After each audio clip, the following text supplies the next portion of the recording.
Good morning বন্ধুরা। এই শীতের দিনে একটু মটরশুঁটির কচুরি না হলে ঠিক বাঙালির মন ভরে না।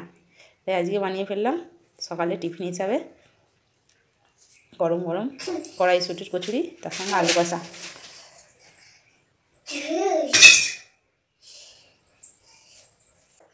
চলুন তার জন্য উপকরণগুলো আমরা ঝটপট একটু দেখে নিই। প্রথমে কড়াইশুঁটিগুলোকে মিক্সচারের মাধ্যমে পেস্ট করে তাতে কাঁচা লঙ্কা, আদা বাটা ভালো করে কড়াইয়ের মধ্যে ভেজে সামান্য চিনি, লবণ আর কচুরির একটু মশলা দিয়ে ভালো করে পুরটাকে ভেজে নিয়েছি, ভেজে ঠান্ডা করে নিয়েছি। ভেতরে পুরটা দিয়ে এইভাবে আস্তে আস্তে ধারগুলো মুড়ে নিয়ে তেল দিয়ে হালকা করে আঙুলের সাহায্যে একটু সরল করে বেলুন দিয়ে আস্তে আস্তে বেলতে হবে। বেশি প্রেসার দিলে হবে না, আস্তে আস্তে এরকম আস্তে আস্তে, বেশি প্রেসার দিলে ফেটে যাবে।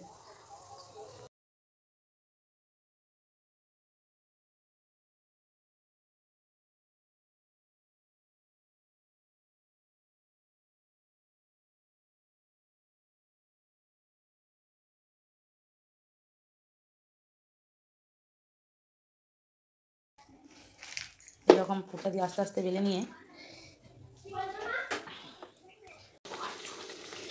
দেখুন কি সুন্দর ফুলে উঠেছে, অথচ পুরটাও বাইরে থেকে বেরোচ্ছে না। দেখুন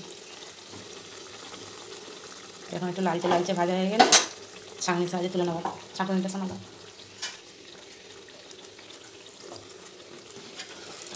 দেখুন কত সুন্দর গোল হয়ে ফুলে উঠেছে, খেতেও খুব খাস্তা হয়েছে।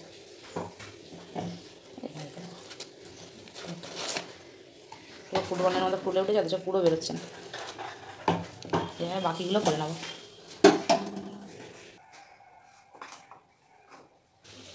দেখুন এইভাবে পরপর প্রত্যেকগুলো ভেজে নেবো। কি সুন্দর প্রত্যেকটা ফুলছে।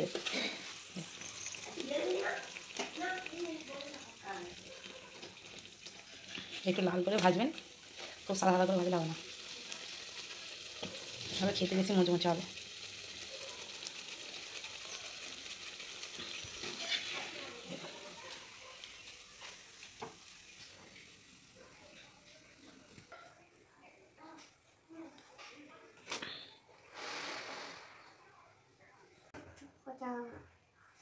সকলে সুস্থ থাকবেন, খুব ভালো থাকবেন। তো বন্ধুরা, আজকে আমাদের গরম গরম কড়াইশুঁটির কচুরি আর তার সঙ্গে আলু কষা রেডি।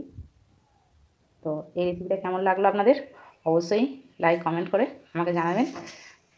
আমার সঙ্গে থাকার জন্য ধন্যবাদ।